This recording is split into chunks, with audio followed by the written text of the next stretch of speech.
बिस्मिल्लाहिर्रहमानिर्रहीम, अस्सलाम वालेकुम नाज़रीन, आप देख रहे हैं रियासत अवाम। मेरा नाम राय साकिब है। नाज़रीन, आज के शो में ज़रा डिस्कस करते हैं कि पॉलिटिकल डायनामिक्स पाकिस्तान के हैं भी वॉलेटाइल से, लेकिन एट वंस जनरल फैज़ साहब की सज़ा के बाद पाकिस्तान की सियासत में एट वंस बहुत सारी तब्दीलियाँ आ रही हैं। उनमें से एक तब्दीली तो डे टू डे जो हम देखते हैं कि जनाब 9 मई को जनरल फैज़ और फिर आगे इमरान खान साहब से फैज़ साहब के बाद जोड़ा जा रहा है, उन इन डेज टू कम उसकी इंप्लीकेशंस क्या होंगी। कुछ IMF की नई शर्तें शराइतें भी आई हैं पाकिस्तानियों के लिए, मतलब हुकूमत पाकिस्तान के लिए, लेकिन ऑब्वियसली उसके जो इफेक्ट्स हैं वो आपके और मेरी ज़ात तक पहुँचते हैं।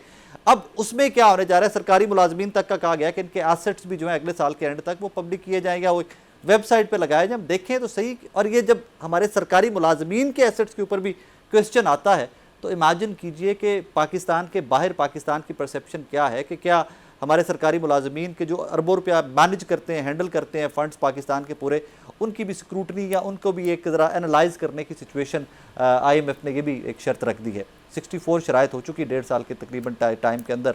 व्हाट नेक्स्ट, एक मिनी बजट को क्योंकि फिर से आने वाला है, क्या महंगाई की फिर से कोई वेव आने वाली है, या ये पॉलिटिकल इंस्टेबिलिटी जो है ये इसी तरह चलती जाएगी और आप और मैं पिसते रहेंगे। आज के शो में इस पर बात करते हैं। मेहमानों का तारुफ करवा दूं, मुझे लाहौर स्टूडियोज़ में आज ज्वाइन किया जनाब मियां मोहम्मद नुमान साहब ने, और मुझे इस्लामाबाद से ज्वाइन कर रहे हैं जनाब फैसल चौधरी साहब, पाकिस्तान तहरीक इंसाफ के रहनुमाई।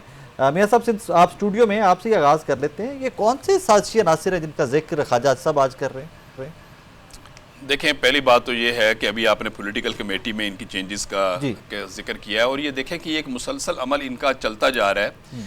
एक्चुअल में आप देखें कि जिस पार्टी की तख्लीक ही गैर फितरी हुई हो, और जिस पार्टी का वो एक भानमती का कुंबा बना के इसको सिर्फ इस बुनियाद पर कि नवाज़ शरीफ को हमने मुल्क की सियासत से आउट करना है, इस बुनियाद पर इसकी क्रिएशन की गई। इसके साथ लोगों को, ऐसे लोगों को जोड़ा गया जो ना ज़हनी तौर पे उनकी कोई मुनासबत थी, ना उनका कोई नैरेटिव था, ना उनका कोई नज़रिया था, और ऐसे अपॉर्चुनिस्ट लोग जोड़े गए जो 4-4 पार्टियां बदल चुके थे। आप इसकी पूरी तारीख, अगर आप PTI की जो अरूज की तारीख अगर आप देखेंगे तो ये उसी अंदाज के अंदर हुआ कि जिसके अंदर पूरे पाकिस्तान के तमाम सियासी जमातों के रिजेक्टेड और जो मुस्तरद लोग थे उनको इस पार्टी के साथ इमरान नियाज़ी साहब के साथ जोड़ा गया। यहाँ पे रुक जाए, एक सेकंड यहाँ पे रुक जाए, एक जुमला ले ले फिर आप आगे चलिएगा। जी जी, देखिए कैसी सियासी जमात है कि जिसके सारे के सारे रिजेक्टेड लोग थे, जिनके पास इंतखाबी निशान कोई नहीं था। 8 फरवरी को बगैर इंतखाबी निशान के लीडर जेल के अंदर कैंपेन कर नहीं सकते, और ये रिजेक्टेड लोगों को फिर भी वोट पड़ गए। नहीं, कहाँ वोट पड़ गए मुझे बताएं। देखिए हुकूमत है पंजाब में, अच्छा खासा नंबर है। आज मुझे आप बताएं कि जो लोग इनके साथ इमरान नियाज़ी साहब के साथ 2018 से लेके ऑनवर्ड जो गवर्नमेंट में थे, आज वो किधर है?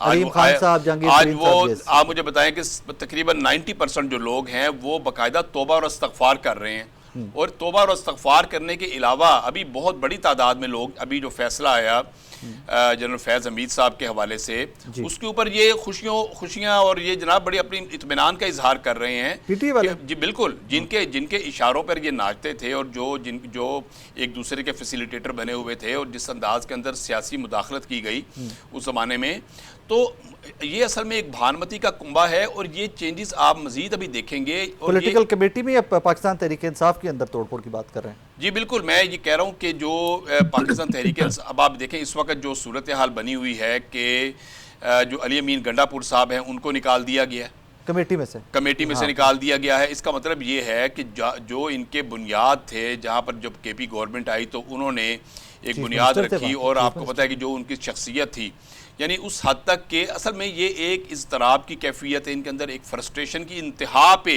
जो कैदी नंबर है, मुझे उनका नंबर नहीं है, 804 नंबर हैं, वो एक इतनी फ्रस्ट्रेशन की इंतहा पे हैं कि उनकी वो सेल्फ सेंटर्ड एक अपनी ज़ात के हवाले से वो कहते हैं पूरी जमात ख़त्म हो जाए, मुझे परवाह नहीं है, पूरा पाकिस्तान ख़त्म हो जाए, हमें इंडिया के पास जाना पड़ जाए।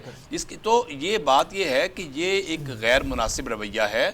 अभी भी अगर ये जमहूरी रवैया अपनाएंगे, देखिए इनको अल्लाह का शुक्र अदा करना चाहिए था, इनको अवामी मकबूलियत मिल गई जैसे भी मिली। 8 फरवरी को इनको नहीं, 8 फरवरी को नहीं, उससे पहले जिस अंदाज में मैन्यूवर किया गया पॉलिटिक्स को, और जिस तरह इनकी कैंपेन चलवाई गई आलमी लेवल से, जिस तरह सोशल मीडिया के ज़रिए लोगों को इन्फ्लुएंस किया गया, जिस तरह इलेक्ट्रॉनिक मीडिया को इस्तेमाल किया गया, और ये सब लोग इस बात को अच्छी तरह, और ख़ास तौर पर मीडिया के जो एंकर पर्सनस हैं, हमारे मीडिया पर्सनल इस बात को जानते हैं कि किस तरह बड़ा प्रेशर होता था मीडिया के ऊपर कि आपने फ़लाँ अल्फाज कहने हैं।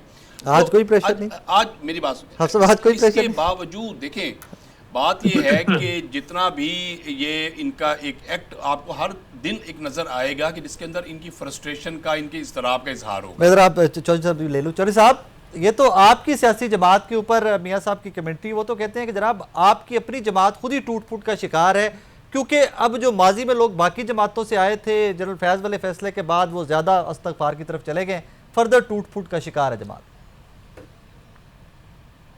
अपना कोई राय साहब सीरियस बात हो तो उस पर बंदा बात तबसरा करे। अब इस नहीं, पे एक तो सीरियस कमेंट है ना कि अली अमीन गंडापुर साहब को पॉलिटिकल कमेटी से माइनस किया गया, और भी काफी सारे लोग हैं जिनको पॉलिटिकल कमेटी से माइनस किया गया। देखिए अमीन साहब हो या दूसरे हो, ये तो पॉलिटिकल, एक तो कमेटी का इंटरनल, पार्टी का इंटरनल मैटर है ना। हाँ, इसमें दूसरे लोगों को क्या इशू होना चाहिए।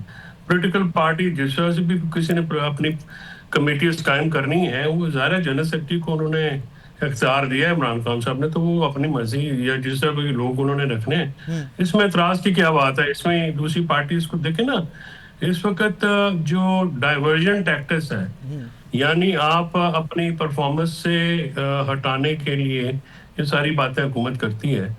राय साहब, हुकूमत जो है वो हर महाज पे फेल है, ना गवर्नेंस के महाज पे, इकोनॉमी के महाज पे, लॉ एंड ऑर्डर के महाज के ऊपर। आप दूसरी जितनी भी चीजें आप कह लें, तो किसी जगह के ऊपर स्टेबिलिटी तो है नहीं, आदम इस्तेहकाम है पॉलिटिकली भी। अब अगर ये समझते हैं कि इमरान खान साहब को या किसी और को ये माइनस करके इनकी सियासत बच जाएगी, तो सियासत तो नहीं बची।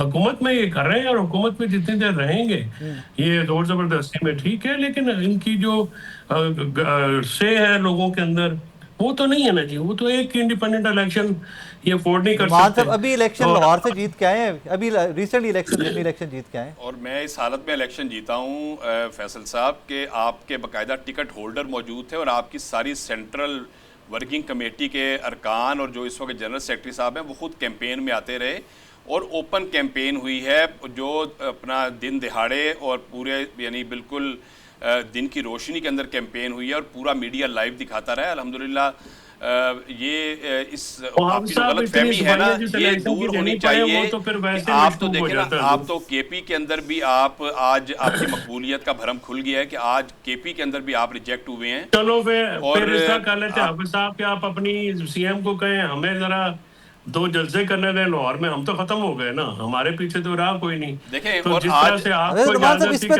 इस पे तो कोई एतराज नहीं होना चाहिए। पॉलिटिकल पार्टी अगर जलसा करना चाहे तो इस पे क्या करना चाहे करें, दिखा देंगे कौन। अगर इनकी पार्टी मौजूद है, पहली बात यह है कि ये किस पार्टी की बात कर रहे हैं। अगर इनकी पार्टी कोई मौजूद है, आए प्रोग्राम करें। चलो जी, जलसा करने के हवाले से कोई कदर नहीं है। पार्टी की बात कोई मैं तो अब इश्यूज जो देखे ना, इश्यूज पे बात अगर करनी है तो बेहतर है। देखें, हम नहीं समझते कि ये जो इलेक्शन है हाफिज साहब के इलेक्शन समेत वो आज़ादाना इलेक्शन था या गैर जानबदाराना इलेक्शन था। हम समझते हैं कि फॉर्म 47 के इलेक्शन है, इलेक्शन में तो वैसे ही लोग डिस्करेंटल हो गए हैं। देखें ना कि अगर लाहौर में जो आपका टर्नओवर ही बिलो 15% है और उसको जोर जबरदस्ती से 20% किया गया है, तो आपकी हुकूमत की कारकर्दगी पे तो फिर राय साहब लोग नहीं निकले ना। अगर हुकूमत इतनी अच्छी कारकर्दगी दिखाती तो वहां पे टर्न आउट बहुत ज्यादा होता। एनीवेज, ये इशू नहीं है, इस वक्त इश्यूज बड़े हैं। देखें, आपको जूम आउट करके ये देखना है कि इस वक्त हो क्या रहा है पाकिस्तान में जी। पाकिस्तान में इस वक्त 2 पार्टियां हैं जो कि अपनी सर्वाइवल, पॉलिटिकल सर्वाइवल की जंग लड़ रही हैं, और ताकतवर लोगों के कंधों पे चढ़ के वो पाकिस्तान की रियासत पे मुसल्लत हैं। और जो सबसे बड़ी पॉपुलर पार्टी है उसको और अदारे को एक दूसरे के सामने ला के ये तासुर दिया जा रहा है कि जी अब तो ये खत्म शुरू। देखिए, हम तारीख उठा के देख लें, कभी भी सियासत राय साहब इस तरह से नहीं खत्म होती। देखें, भुट्टो साहब ने ANP की सियासत खत्म करने की कोशिश की, नहीं हुई। ज़िया ने भुट्टो साहब की और पीपल्स पार्टी को खत्म करने की कोशिश की, नहीं हुई। मुशर्रफ साहब ने नवाज शरीफ और बेनजीर को खत्म करने की कोशिश की। ये हुकूमत और इस्टेब्लिशमेंट इमरान खान साहब की सियासत खत्म करना चाह रही है। 2.5-3 साल में कौन सा ऐसी चीज है जो नहीं की गई PTI के खिलाफ? उनके कारकुनान, उनके लीडरान, उनकी टॉप की लीडरशिप नहीं खत्म हो रही। इशू सर ये है कि जो आपकी जो सिलसिला है सारा मामला, वो उस वक्त तक नहीं होगा जब तक पॉलिटिक्स नहीं होगी। अच्छा फैसल भाई, यहाँ पे एक सवाल प्लीज ले लीजिएगा। सवाल ये पैदा होता है ना कि अगर ये कोई पावर्स हैं, PMLN peoples party by name, कि अगर ये कोई इस तरह का तासुर देना चाहते हैं कि तहरीक इंसाफ और एस्टैब्लिशमेंट आमने सामने खड़ी हो जाए, तो इसको जायल करने के लिए भी तो तहरीक इंसाफ कुछ नहीं ना कर रही। हाँ, ये बात मैं इससे राय साहब आपसे एग्री करता हूँ कि ये जो ब्रवाडो की पोजीशन जिसमें हमें नहीं खड़ा होना चाहिए, हाँ। किसी तौर पे भी हम उस पे जो बेट है, ये मतलब उसमें बेट भी क्या लेने की जरूरत है कि अगर आप जेल के बाहर जिस तरह की गुफ्तगू की गई है गैर जिम्मेदाराना, जिस तरह से गैर जिम्मेदाराना ट्वीट्स की गई हैं, आप अपनी पॉलिटिकल स्पेस तो स्क्वीज करते जा रहे हैं। अब जो पहले हमारी एक कोशिश थी, थर्ड फवाद साहब ने या इमरान इस्माइल साहब ने, महमूद मौलवी साहब ने जो की, उसकी पॉजिटिव वाइब्स आ रही थी, हमें हुकूमत की तरफ से अच्छा जवाब मिल रहा था कि जी हम इसको करना चाह रहे हैं, लेकिन आपने अपनी पोजीशन तो स्क्वीज की पॉलिटिकल, बाकी पार्टियों को भी कर दी। अब जब तक ये एक फैक्चुअल बात है कि अगर पॉलिटिक्स करनी है तो तमाम जमातों ने करनी है, वरना तो कोई जमात नहीं रहेगी। टेक ऑल की पोजीशन में तो कोई भी नहीं है, ना पीपल्स पार्टी है, ना नून है। अगर आज भी आपको मुज़ाकरात ऑफर किए जाए तो are you up for that? मेरा ख्याल में जी मुज़ाकरात के अलावा तो फिर और कोई हल है नहीं। नाज़रीन, यहाँ पे वक्त हुआ एक ब्रेक का, मेरे साथ रहिएगा। वेलकम बैक नाज़रीन। ये तो बड़ी पॉजिटिव बात है अगर तहरीक इंसाफ भी मुज़ाकरात की बात करती है, इस्लामाबाद में भी बात होती है, अक्सर चाय खानों में बैठ के आजकल ये गुफ्तगू चल रही है। आप लोग गवर्नमेंट हैं, गवर्नमेंट की जिम्मेदारी बनती है कि मुज़ाकरात, लेकिन मुज़ाकरात की जगह जनरल फैज़ वाले केस के बाद एक दफ़ा फिर से टेम्परेचर को बहुत उठा दिया गया। तहरीक इंसाफ ने फैज़ के साथ मिलकर ये किया, फैज़ ने तहरीक इंसाफ के साथ मिलकर ये किया, प्लानर ये था, इमरान खान एग्जीक्यूशनर था। इस तरह तो नॉर्मलाइज चीज़ें नहीं होंगी। देखिए, हम भी हमेशा यही कहते हैं इनको कि ये सियासी जमात बने, ये they are not a political party basically. ये अब तो है ही नहीं ना, इलेक्शन कमीशन नहीं मान रहा ना। नहीं, इलेक्शन कमीशन के अलावा भी अगर आप इनके रवैये देखें तो आपको याद होगा कि शहबाज शरीफ साहब ने जब अपोजिशन में थे तो मिसाक मईशत की बात की थी। इन्होंने कहा जी हम तो आपको मानते नहीं हैं, आप तो बिल्कुल, आपकी तो हमने आपसे बात ही नहीं करनी। और आप देखें कि इमरान नियाज़ी साहब जो थे वो किसी भी ऐसे फोरम पर पूरे अपने दौरे हुकूमत में नहीं आए जहाँ पर अपोजिशन के लोग बैठे हों, किसी कमेटी में नहीं आए। अच्छा, उसके बाद अभी तक आप देखें कि ये बेसिकली मुज़ाकरात की जब बात करते हैं तो ये किससे करना चाह रहे हैं? मुज़ाकरात होते हैं पॉलिटिकल पार्टीज़ के दरमियान में। ये एक फाशिस्ट सोच के तहत ये पार्टी बनी है और अभी भी उसी सोच को ये प्रमोट कर रहे हैं कि हमने अपने अलावा अगर किसी से बात करनी है तो जिनसे ये बात करना चाहते हैं वो इनसे बात नहीं करना चाह रहे आज। अच्छा, अगर वो कर ले तो ठीक है, वो करना क्यों कर रहे हैं? देखिए, असल चीज क्या है, ख्वाजा आसिफ साहब 2019 में मुलाकातें करते थे ना। देखिए, डायलॉग 2019 में ख्वाजा साहब मुलाकातें करते रहे। देखिए, डायलॉग जो होता है ना, डायलॉग होता है पॉलिटिकल पार्टीज के दरमियान में सेटलमेंट के हवाले से, इसलिए कि ये एक हुसन है ये इसका डेमोक्रेसी का कि इसके अंदर अपोजिशन भी होती है, वो अपना रोल प्ले करती है, इसमें हुकूमत भी होती है। अपोजिशन जो है वो हुकूमत पे तनकीद करती है, उसको सजेशंस देती है कि आपके यहाँ पर इंप्रूवमेंट की गुंजाइश है। तो मेरा ख्याल ये है कि इनको एक पॉलिटिकल पार्टी बनना चाहिए। ये एक भानुमति का कुंभा बना हुआ है जिसमें कोई, मैं असम्बली में जब जाता हूँ तो हकीकत है कि इनके जितने भी MNAs हैं उनको किसी को कोई डायरेक्शन आ रही है, किसी को कोई डायरेक्शन आ रही है, इनको हमें वल्लाह आलम हमें नहीं पता। लेकिन ये कंफ्यूज्ड लोग हैं, इनमें किसी को पता नहीं है कि इन्होंने किस सीमत के अंदर जाना है। और जो भी अपने कोई ज़मीर के मुताबिक बात करना चाह रहा होता है, अगले दिन उसको ये सब यहाँ पर सवाल पता है क्या पैदा होता है। अब देखिए, मेरी बात सुने, अब इनमें से तकरीबन 10-12 अरकान असम्बली ने NDU में नेशनल सिक्योरिटी वर्कशॉप ज्वाइन कर ली, फौरी तौर पे उन पर गद्दारी का फतवा लग गया। अब मुझे बताएं आप, अच्छा, उस पे आई थिंक फैसल साहब भी मुत्तफिक नहीं होंगे उससे। आप नहीं सर, ये कोई मामूली चीज नहीं है। NDU मैंने भी किया है, मैंने सन 2009 में NDU किया था और नेशनल सिक्योरिटी वर्कशॉप। वो इतना बड़ा एक्सपीरियंस होता है, वो लाइफ टाइम एक्सपीरियंस होता है और आपको इतनी इंफॉर्मेशन, इतना आपको एक्सपोजर मिल ही नहीं सकता जो आप 6 हफ्तों के अंदर गेन करते हैं। अब जब इनके लोग वहां पर गए, वो जब वापस आए उनको ऊपर फतवे लगा दिए गए, उनको कहा गया कि आप गद्दार है पार्टी के, आप पार्टी के मीर जाफर और मीर सादिक हैं। तो और ये बात का इंटरनल मैटर था। मैं टीवी के ऊपर बैठ के क्या बात कैदी नंबर 804 से डायरेक्टली आती है। फैसल साहब, आप प्लीज बता दें, मैं दुनिया को क्या बताऊं कि वो मामला क्या था NDU वाला, उससे पहले असेंबली में क्या हुआ था, नेशनल असेंबली आप लोग की पार्लिमानी कमेटी का जो इजलास था उसमें क्या हुआ था, आप ही जरा प्लीज तफसीलात बता दें, मैं तो बताने से रहा हूं। आप राय साहब ਤੁਸੀਂ ਮੈਨੂੰ ਫਸਾਓਗੇ? नहीं, मैं नहीं ताना फसाओ, ਤੁਸੀਂ ਦੱਸोगे। फैसल साहब, नहीं, तो असल में सर बात ये है कि देखिए ना, ये इस बात में तो वजन है। देखिए, हाफिज नुमान साहब की ये बात अगर हम खुद ही अपने लोगों को, NDU का कोर्स तो मैं भी करना चाह रहा हूँ, if I get a chance I will, वो इसलिए कि बहुत ज्यादा एक्सपोजर होता है और वो आपको अपने जो डायनामिक्स है सिक्योरिटी के उसके बड़ा पता लगते हैं। मतलब एजुकेशन जो है वो तो एजुकेशन होती है। फिर वहाँ पे MNAs गए हैं, उन्होंने इमरान खान का मुकदमा लड़ा है वहाँ पे, इसी वहां पे ये बात हुई है। अब इशू ये है कि हम जो पार्टी के जो अपने मामलात हैं वो तो अब मैं ज़रा डिस्कस तो फिर करता हूँ, फिर हमारे सोशल मीडिया वाले हमारे लड़के कहते हैं जी कि तो आप अपने जो है वो क्यों करते हैं। तो इशू ये है सर कि अब हल क्या है, ये सारे मसाइल हैं। जी देखें ये मसले मसाइल हैं और इसमें नुकसान हो रहा है पाकिस्तान का।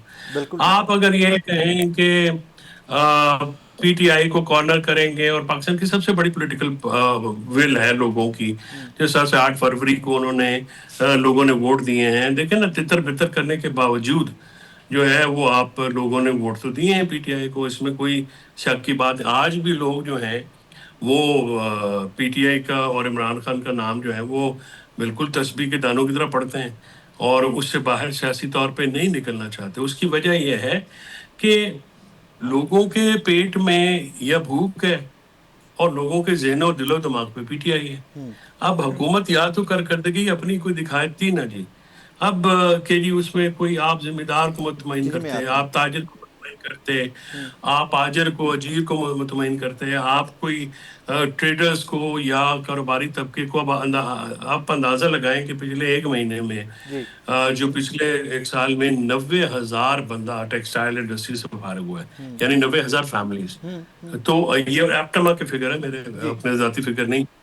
और इसी तरह से आप दूसरी इंडस्ट्रीज के जाके चैम्बर ऑफ कॉमर्स से जाके फिगर्स ले लीजिए साकिब साहब, आपकी कोई चीज़ नहीं चल रही है। अफगान ट्रांसफर ट्रेड में बावजूद सिक्योरिटी रीजंस जो हैं वो अफगानिस्तान का भी उसमें बहुत बड़ा हाथ है, बट उसमें भी बहुत ज़्यादा सफ़र हो रहा है।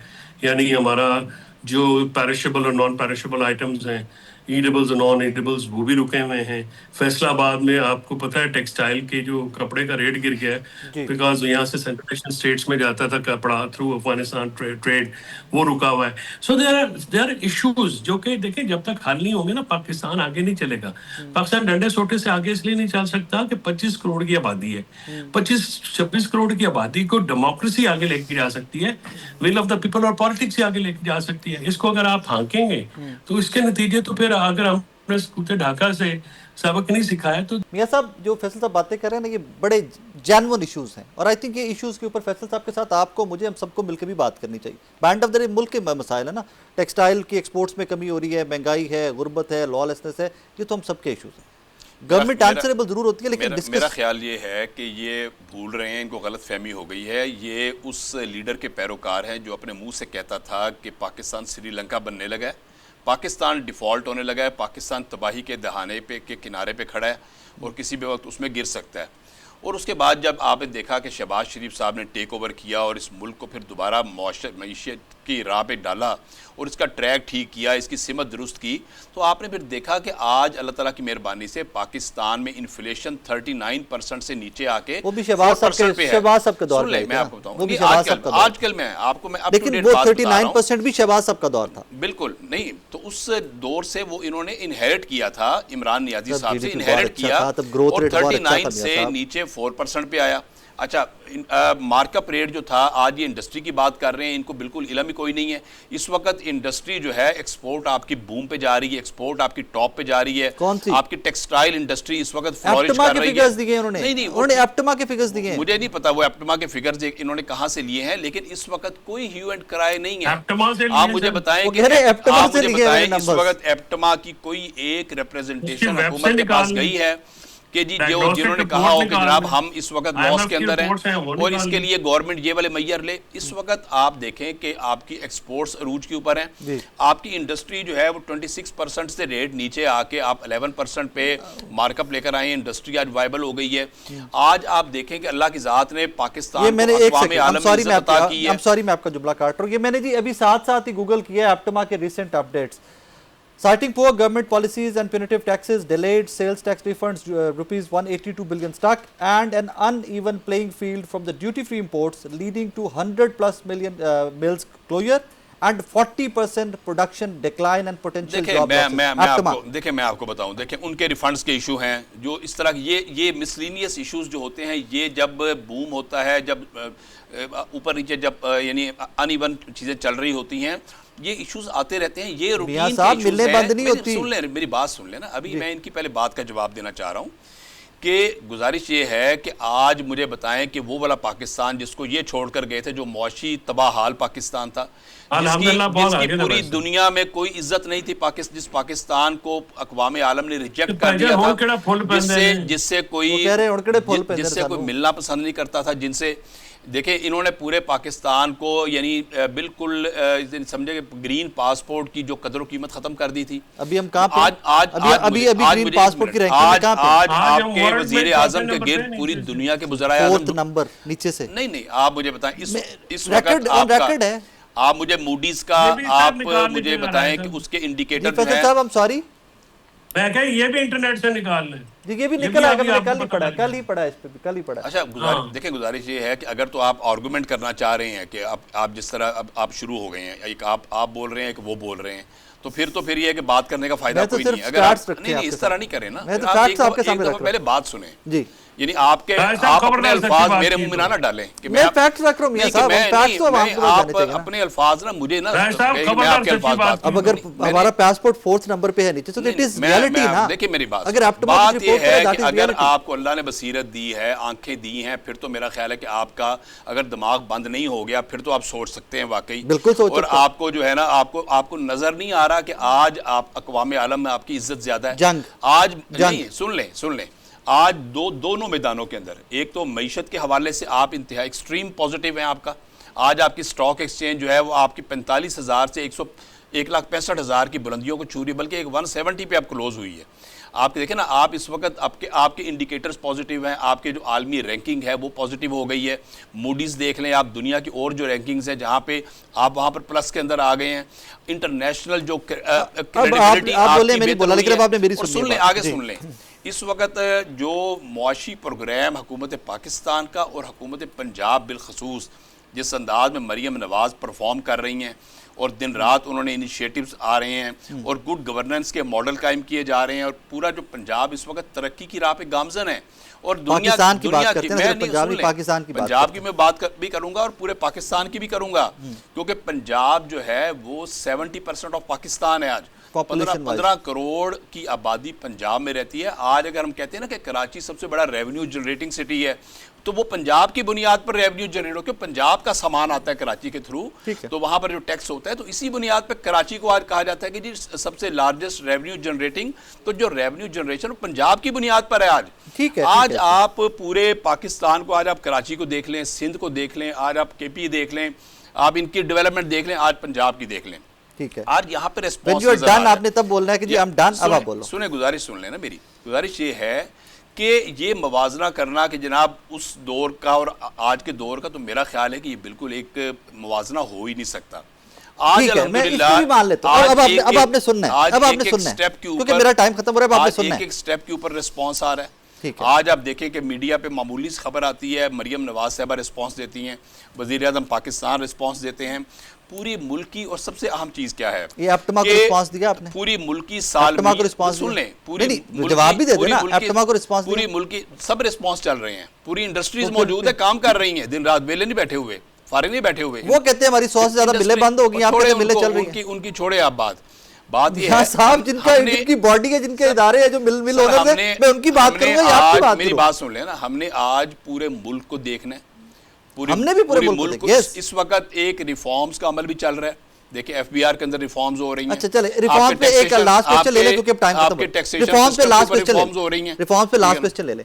नए सूबे बनने चाहिए क्या? नए सूबे बनने चाहिए? बिल्कुल नहीं बनने चाहिए। अलीम खान साहब आपकी हुकूमत का हिस्सा है, वो कहते हैं बनने चाहिए। वो उनकी अपनी राय होगी, हुकूमत का हिस्सा है। मुझे देखें, ये एक ऐसा डिसीजन है जो नेशनल लेवल पर अगर पूरे पाकिस्तान की कंसेंसस से ही बनेगा ना, अगर बैठ जाएं, PTI को भी ऑन बोर्ड लेंगे, पाकिस्तान की जमातें, PTI को भी ऑन बोर्ड लेंगे, स्टेक होल्डर्स इदारे सारे बैठ जाएं और इसके ऊपर फैसला करें कि आपने एडमिनिस्ट्रेटिव यूनिट अगर आपने छोटा करना है या उनको बढ़ाना है, तो ये बन भी सकते हैं, लेकिन एक सिर्फ सियासी पॉइंट स्कोरिंग के लिए एक सूबों का नारा मार देना, सूबों का नारा लगा देना, ये मेरा नहीं ख्याल। और आज आप देखें कि बिलावल साहब ने भी बड़ा क्लियरली कह दिया है कि जी हम सिंध की तकसीम नहीं होने देंगे। और इसी तरह एडमिनिस्ट्रेटिव यूनिट बने तो आपको इतराज नहीं है, पीएमएलएन को इतराज नहीं है। ये सब सवाल भी ले लेना, ये तो कोई जलसा थोड़ी है, यहाँ पर तो सवाल भी लेना पड़ता है ना, ये जलसा नहीं है सर। इसी तरह KP के अंदर केपी के अंदर एक हजारा सूबे का नारा है, हाँ। एक पख्तून सूबे का नारा है, बनने ठीक है। तो इस वक्त उनका भी स्टैंड यही है कि हमने इसको एडमिनिस्ट्रेटिवली तकसीम नहीं होने देना। इसी तरह हुकूमत पंजाब का इमरान खान का वैसे ये स्टांस था कि बनने चाहिए एडमिनिस्ट्रेटिव यूनिट। उनका था ना जी, हम उनके शॉर्ट सा जवाब दे रहे हैं, मेरा वक्त खत्म हो गया। एडमिनिस्ट्रेटिव यूनिट्स के ऊपर पीटीआई का क्या स्टांस है वैसे? सर जो पीटीआई का स्टांस तो बड़ा सिंपल है कि आप पहले लेजिटिमेट पार्लियामेंट ले आए, हाँ। फिर उसके बाद आप सूबे बनाए। देखिए सूबे बनाना जो है वो बड़ा टेक्निकल इशू है जी। उसमें तो बहुत ज़्यादा वर्किंग चाहिए है, और आपको एडमिनिस्ट्रेटिवली अगर यूनिट्स बनाने हैं तो पहले उसका होमवर्क तो मुकम्मल करें ना। आप अगर ऐसे बनाएंगे तो फिर तो मसला बन जाएगा ना, फिर तो मजीद, और फिर जो एडमिनिस्ट्रेटिव यूनिट्स आप नए बना रहे हैं, या बेसिक रिफॉर्म्स ही आप नहीं करेंगे, आप लोकल गवर्नमेंट्स को रिफॉर्म कर दें तो वो ठीक हो जाएंगी। आप उनको फाइनेंशियली और एडमिनिस्ट्रेटिव आज़ाद करें, मजबूत करें, तो वो काम वैसे हो जाएगा आपका। आप वहाँ पे अगर इतने आप सूबे बनाना चाहते हैं, क्या हमारे रिसोर्सेज हैं, वो भी तो देखने वाली बात है ना। खबर दूं आपको, आपके जो एनडी वर्कशॉप वाले कुछ हजरात होके आए में ना, वो आजकल सूबों की बड़ी वो कर रहे हैं हिमायत में, आजकल बड़ा वो कन्विंस कर रहे हैं लोग।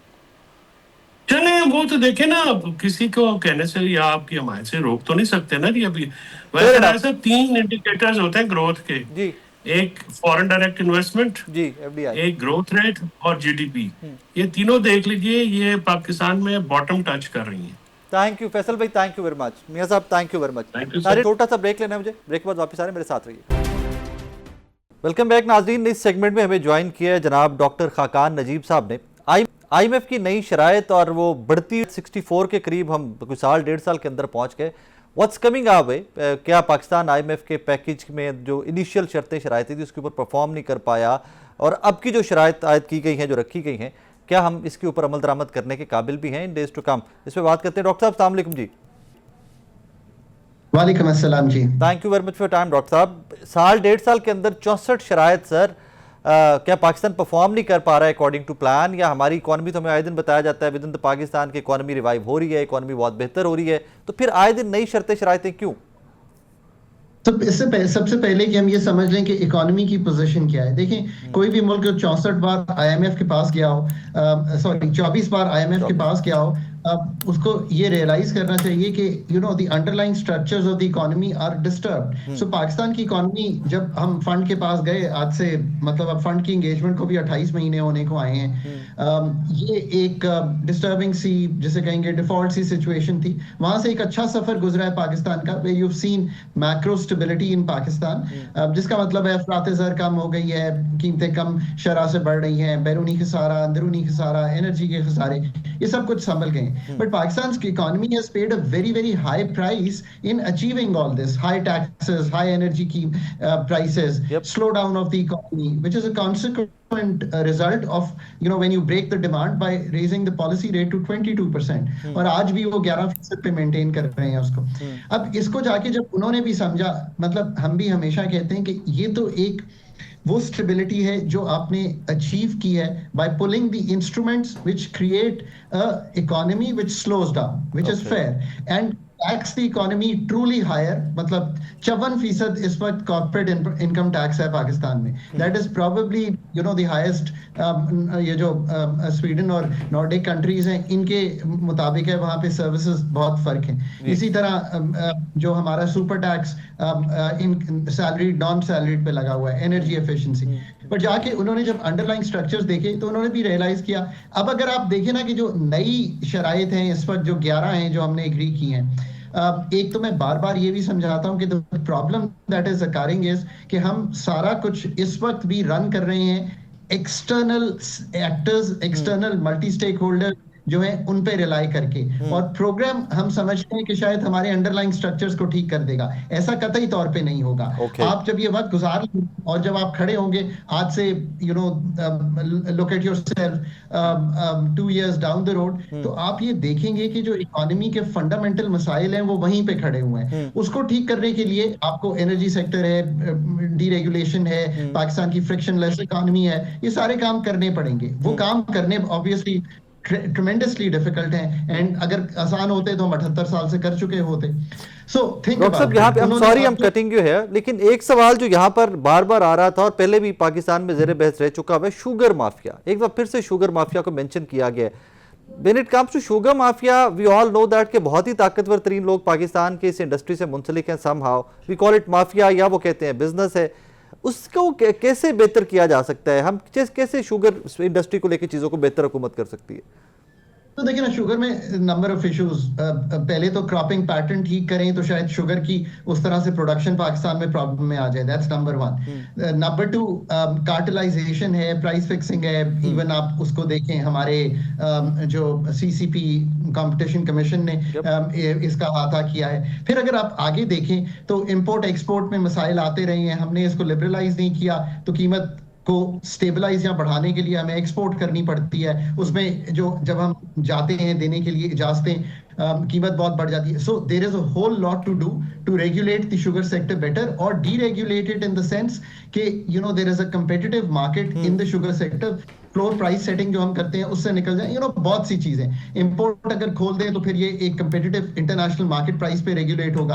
अगर आप जाके देखें तो जो उनकी नवी ट्रेड इन्वेस्टमेंट पॉलिसी की डीरेगुलेशन है, वो भी यही कहते हैं कि फेडरल एंड प्रोविंशियल गवर्नमेंट्स जो है वो एग्री करेंगे कि फेडरल कैबिनेट अडॉप्ट करेगी एक national policy for sugar market liberalisation containing recommendations on licensing, price controls, import export permission, zoning and clear timelines for implementation. यार बस थिंक अबाउट इट ना, क्या पाकिस्तान को 78 साल में ये बात खुद नहीं समझ आती? ऐसी कौन सी रिकमेंडेशंस हैं जो वो देते हैं जो हमें खुद समझ नहीं आती हैं, हमें खुद करनी नहीं चाहिए?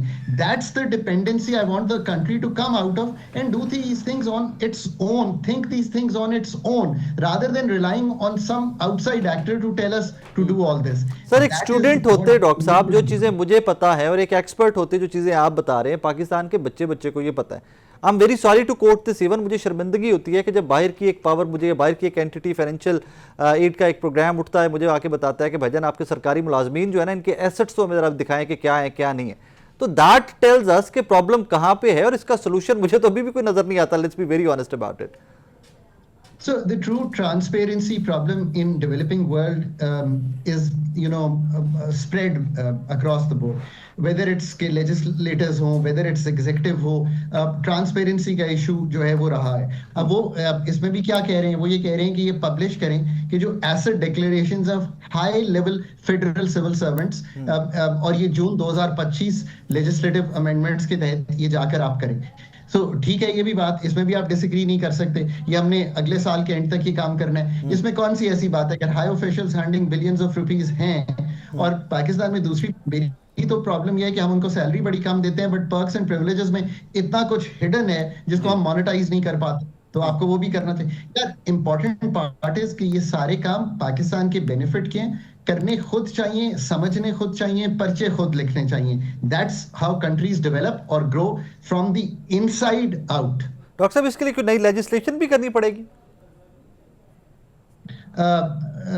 यार एक हुई है जून 2025 की एक लेजिस्लेटिव अमेंडमेंट्स हैं जो ऑलरेडी हुई हैं। वो कह रहे हैं कि उन्हीं के तहत ये काम आप करें। So I think legislation is already in place. और जो हमें रोज बताया जाता है कि जी आईएमएफ का आखिरी प्रोग्राम होगा, बहुत जल्दी we gonna get rid of it.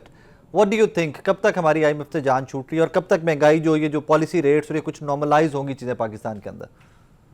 ये मेरा क्लिप रख लीजिएगा, जिस साल ये प्रोग्राम खत्म होने जाएगा 2027 शायद सितंबर अक्टूबर होगा, पाकिस्तान को उस मालियाती साल में $30 अरब की फाइनेंसिंग चाहिए होगी। अगर पाकिस्तान ने अपनी $30 बिलियन ग्रॉस फाइनेंसिंग नीड्स है पाकिस्तान की। सो अगर उस साल तक पाकिस्तान में अपने एक्सपोर्ट बेस को, अपनी इकोनॉमी की डीरेगुलेशन को, प्राइवेटाइजेशन को, एनर्जी एफिशिएंसी को, इन्वेस्टमेंट टू जीडीपी को बेहतर कर लिया तो हम कोशिश अटेम्प्ट कर सकते हैं कि हमें ना जाना पड़े दोबारा। Otherwise it will be difficult to not go back because the kind of funding needs the country will have. That's very alarming doctor. हम तो $2 बिलियन के ऊपर इतने बड़े-बड़े कॉम्प्रोमाइज करके बैठे हुए हैं। 30 बिलियन इन 1 ईयर, मतलब हाउ, कैसे हम कितनी एक्सपोर्ट्स बढ़ा सकते हैं? हमारे पास कौन सा ऐसा मैकेनिज्म है? कोई माइक्रोसॉफ्ट खड़ी करें पाकिस्तान के अंदर, गूगल खड़ा करें तो हो सकता है हम इतना पैसा इकट्ठा कर सकें। How is it even possible? कौन सा सेक्टर है कि जो इतना रेवेन्यू इकट्ठा करके दे सकता है पाकिस्तान को? इसका जवाब ये है कि पहले तो अपनी ग्रोथ स्ट्रैटेजी तो लिखे ना, तय तो करें कि आपने ग्रो करना कैसे है। आपने हाई वैल्यू एडेड एग्रीकल्चर से ग्रो करना है, आपने एसएमईज को कनेक्ट करा के ग्रो करना है, आपने लार्ज स्केल मैन्युफैक्चरिंग में टेक्सटाइल प्लस समथिंग में ग्रो करना है, आईटीईएस फाइनेंस क्या करके ग्रो करना है। आई थिंक ये क्लैरिटी नहीं हो रही। स्पोरेडिकली रिफॉर्म्स होते हैं, अथॉरिटीज करती हैं, पाकिस्तान में 20 साल से कर रही हैं, और वो स्पोरेडिक रिफॉर्म्स जो हैं वो किसी तरह से भी एक ऐसी बस फैक्टर पाकिस्तान का नहीं क्रिएट करते जिसमें इन्वेस्टमेंट 13.8% ऑफ जीडीपी है, चीन में 35-40 है, इंडिया में 30 है, ईस्ट एशिया में 35-40% रही है, वो उसको ठीक नहीं कर पाती। सो अगर आप इसी रविश में रहेंगे तो निकल नहीं पाएंगे। अगर तो इन सब रविशों को तोड़ना चाहते हैं तो write your growth strategy, be clear. 2 से 5 साल में मुल्क बेहतर लगना शुरू हो जाएगा। हो सकता है कि फंड का प्रोग्राम आखिरी करने में कामयाब हो जाए अगर ये सब चीज चेंज हो जाए। अभी तो मुल्क जैसे कहें टैक्स टू जीडीपी के जो नजरियात हैं उनसे निकल ही नहीं पा रहा। तो इन्वेस्टमेंट, प्रोडक्टिविटी, जिसे कहते हैं फ्रिक्शनलेस इकोनॉमी, एसएमईज की स्केलिंग, ये तो एक बहुत ही बड़ा मैंडेट है जो I think it's the country finds it hard to do again and again. हम स्टेबलाइजेशन के मास्टर हैं, ग्रोथ के फेलियर हैं। That's our problem. डॉक्टर साहब, रिसेंटली मैं देख रहा था अखबार में टेक्सटाइल मिल्स या टेक्सटाइल एक हमारा वो सेक्टर होता था जो काफ़ी सारा रेवेन्यू में ला के देता था, काफ़ी सारे डॉलर शोर हम बाहर से ले आते थे। इवन वो भी कोलैप्स कर रहा है। मे बी इट्स मिसकोटेड या इसको रिपोर्ट गलत किया जा रहा है, लेकिन आए दिन मैं तो ये सुनता हूँ कि फलानी मिल भी बंद हो गई, फलाना सेक्टर जो है एनर्जी की कॉस्ट इतनी हाई चली गई है, टेक्सटाइल भी कोलैप्स कर रहा है। सर, हमारे पास तो पीछे कौन सा ऐसा सेक्टर आपकी नज़र में है कि जिसके ऊपर फोकस किया जाए तो कुछ चीज़ें बेहतर हो सकती हैं? A bit of both. On the textile sector, I think there is efficiency problem at their end also. Their R&D is also weak, so all those things are there. But at the same time, क्योंकि energy का sector सारा सरकार के पास है, तो उसमें competitive market नहीं है, वो महंगा है, inefficient है, तो cost of doing business is hurting it. So there is this whole story. Pakistan का देखिए, अगर आपने IMF से वाकई निकलना है तो सबसे पहले तो ये देखें कि $10 अरब की इंपोर्ट करते हैं एग्रीकल्चर की, 6-7 अरब की एक्सपोर्ट करते हैं। इस 3-4 अरब के गैप को किसी तरह अगले 2 साल में क्लोज करें और जो $10 अरब की एक्सपोर्ट है एग्रीकल्चर की उसको 12-13 पे ले जाएं। That should be doable in the next 2 years अगर आप बहुत ज्यादा अपने जो स्मॉल फार्मर है उसकी प्रोडक्टिविटी बढ़ाने में काम करें। That's first thing. Cropping pattern, all these things need to better yields, water usages, सब कुछ करें। दूसरी जो चीज आप कर सकते हैं वो ये है कि आईटीईएस में जो स्कोप है 2.5-3 अरब से 3.5-4 अरब डॉलर के करीब इस साल अगर चले जाएंगे उसको कहीं $5 अरब तक स्केल करें। I think these are the doable things. फिर देखें कि ओवरऑल जो ग्लोबल कनेक्टिविटी है मैन्युफैक्चरिंग की वो कैसे बनाई जा सकती है। और लॉन्ग टर्म में तो इन एनी केस ये जो इंडिजिनस ग्रोथ है वो आती है कि एक मुल्क है जिसकी एम्बियंस ऐसी हो जिसके अपने लोग उसमें इन्वेस्ट करना चाहें, उस एम्बियंस को क्रिएट करने की कोशिश करें। मैंने इस तरह की कई किताबें सरकार में बैठे हुए लिखी, वो सरकार की वेबसाइट्स पे भी मौजूद है कि ईज ऑफ डूइंग बिजनेस ये होती क्या है, क्रिएट कैसे होती है, इसमें अपने पूरी एम्बियंस को लेके कैसे चलना है। Unfortunately the country again finds it hard to do this. ये सब करने के लिए अपनी पहले थिंकिंग कैपेसिटी बनानी पड़ेगी विद इन दी सिस्टम। जो सिस्टम का मतलब है authorities, governance structures at every level, जिन्होंने ये चीज डिलीवर करनी है। मतलब 3 चीजें ना कि हमने क्लियर बेट ऑन जैसे कहेंगे सेक्टर्स ले ली, ये तो एक बात मैंने आपसे की, पर वो कौन से रिफॉर्म है जो इन सेक्टर्स को सपोर्ट करेंगे और वो कौन से इंस्टीट्यूशंस हैं जो इंश्योर करेंगे, ये 3 चीजें करनी पड़ेंगी। डॉक्टर साहब, ई करेंसी बाइनेंस के साथ भी रिसेंटली एक कॉन्ट्रैक्ट हुआ, पाकिस्तान का मुआहदा हुआ। ई करेंसी पाकिस्तान वाकई कुछ चीजें बेहतर कर सकता है, फ्लरिश कर सकता है उसमें? यार मैं ये देख रहा था, ये है एक तो आई डोंट नो कि उन्होंने जो किया है ये ओपन बिडिंग से किया है या कैसे किया है, कि हाउ दैट हैज हैपेंड। और दूसरी जो बात है, क्योंकि टोकनाइजेशन के और बहुत से लीडिंग प्लेयर्स भी हैं, so I am not sure कि ये कैसे हुआ है। One would like to know that in the same realm as transparency issues. और दूसरी बात ये कि टोकनाइजेशन और ये सब कुछ करना, कनेक्टिविटी देना, इसमें कोई हर्ज नहीं है, ये करना चाहिए। पाकिस्तान को इसमें होना चाहिए, डिजिटल को हमें स्ट्रीमलाइन कर लेना चाहिए, रेगुलेशन को, ये सारे काम कर लेने चाहिए। तो इसमें कोई हरज नहीं है, बट ट्रांसपेरेंटली करने चाहिए। गवर्नमेंट को नहीं होना चाहिए। और किस तरह हुआ है और क्या यही बेस्ट प्लेयर था? आई डोंट थिंक कि वो बेस्ट प्लेयर हैं इस गेम के, but still some progress is there. Doctor साहब, thank you very much for time. बहुत शुक्रिया आपको का। डॉक्टर खाकान नजीब साहब, प्रॉब्लम्स हैं, सॉल्यूशंस भी हैं, लेकिन आई डोंट नो कि हमारा पाकिस्तान के अंदर गवर्नेंस का मॉडल जो है ये डे टू डे अफेयर है। हम लॉन्ग टर्म प्लान नहीं करते, बिकॉज एवरी IMF प्रोग्राम उसके बाद मुझे बार आपको बताया जाता है कि जी आखिरी IMF का प्रोग्राम है, आइंदा हम नहीं जा रहे। अब जो डॉक्टर खाकान नजीब साहब जो बता के जा रहे हैं कि 27 का सितंबर या अक्टूबर जब IMF का ये प्रोग्राम खत्म हो रहा होगा, we gonna need around $30 billion. और नॉट टू फॉरगेट हमारे मामलात 1 बिलियन 2 बिलियन डॉलर पे आके फंस जाते हैं IMF के साथ कि हमें इतना दो, हमारा सर्कल चलता रहे, हमारा मामला चलता रहे। बहरहाल पोटेंशियल है इकॉनमी में, पॉपुलेशन है, यूथ है, ह्यूमन रिसोर्स है, एग्रीकल्चर है, हमारे पास टेक्सटाइल सेक्टर है, सेक्टर इस तरह के बहुत सारे हैं कि जहाँ पर बहुत सारा चीज़ों को बेहतर किया जा सकता है। करेगा कौन? That is the question. खैर, लेट्स होप एंड प्रे कि हमारा मुद्दा तो सिर्फ एक ही है, वो है आप, मैं और ये पाकिस्तान कौम। लेट्स होप एंड प्रे कि इन डेज टू कम चीज़ें कुछ बेहतर हों। अपना ख्याल रखिएगा, दुआ में याद रखिएगा। आपसे मुलाकात हुई कल। अल्लाह हाफ़िज़।